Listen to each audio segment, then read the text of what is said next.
people who are infected, and we're dealing with about 300,000 new cases every year. So that's a decent number of people. They stay sick, and many times their symptoms get worse and worse.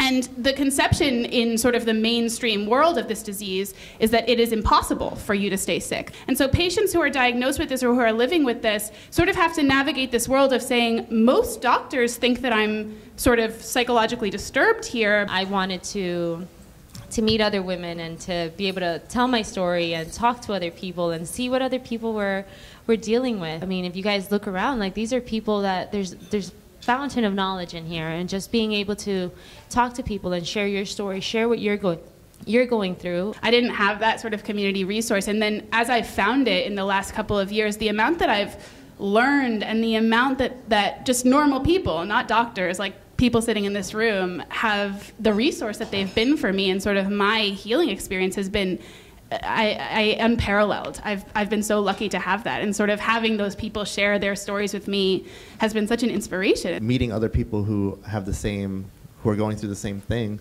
whether it's, you know, on the other side of the country or a different country. I've met a couple people online who, like in Egypt and stuff, who don't have as great as access to healthcare. I mean, it really puts stuff into perspective. So, like for my brother too, like he was in a big denial about everything. As I'm sure, like he was a teenager. I'm sure I've heard all, you know, yesterday about a couple people here who have teenagers who don't want to follow their treatment plan, and like he was going through the same thing, kind of in denial. He's a big skateboarder, and when I started meeting people, you know, I kind of got him into the social media stuff, and he finally had agreed to come out to NHF last year and met a bunch of people, and now he's involved too. Especially for young people, there are things that you want to talk about with your 15-year-old friends that you can't talk about at a support group where there are a bunch of moms there, things like that. If you want to talk about boys or whatever that is, that's not part of the conversation. Do 15-year-old girls talk about boys? 15-year-old girls do talk about boys. They do,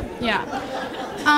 But I think that social media has really provided an outlet for that, and it's a platform. It's a platform for you to speak up and for you to become your own advocate, and it's a space where people will listen and where people will respond. Like, it's not only like you're saying something out to the world and no one hears you and no one cares. People care. Lily, you were a part of NHF's MYLI, the National Youth Leadership Institute. It was the first time where I was meeting another young woman who had gone through a lot of the same things I had gone through.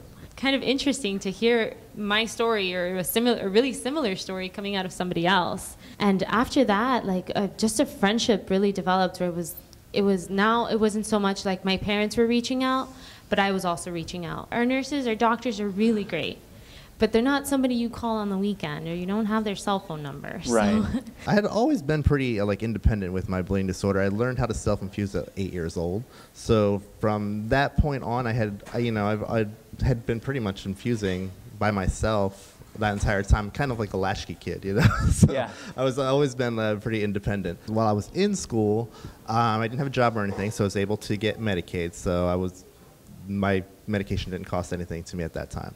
So once I graduated and started making money, they took it away. I was kind of just forced into learning a little bit, and nobody had ever kind of said, you know, you're going to have to worry about insurances when you get out here, because, you know, I wasn't involved in the community so at that point, so I had no idea. I don't feel like I'm expert on a whole number of things related to bleeding disorders, but I know where the experts are, or I know who I can ask to find one. I was told by some of the best doctors in the world, like, you're crazy. This is psychosomatic. Go home and get a therapist. And yet antibiotics and other treatments were helping me get better. I had a really, really bad flare-up my senior year of high school. I was in 6 car accidents in 6 weeks. I went through college, pretended like it didn't happen. Then my senior year, I was a writing major. I had to write a thesis.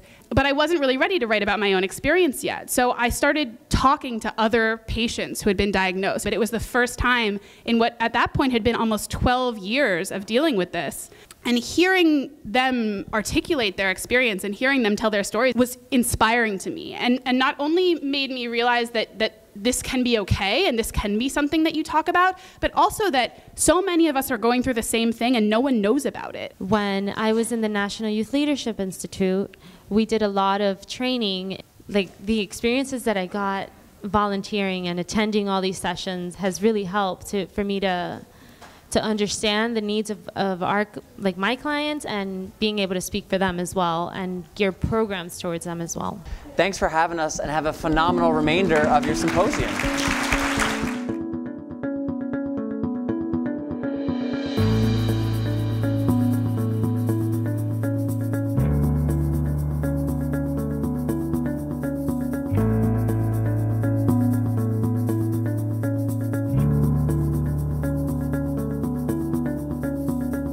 To watch video from any of our previous Powering Through sessions, visit poweringthrough.org, or to learn more about National Cornerstone Healthcare Services, NCHS, visit nchswecare.com.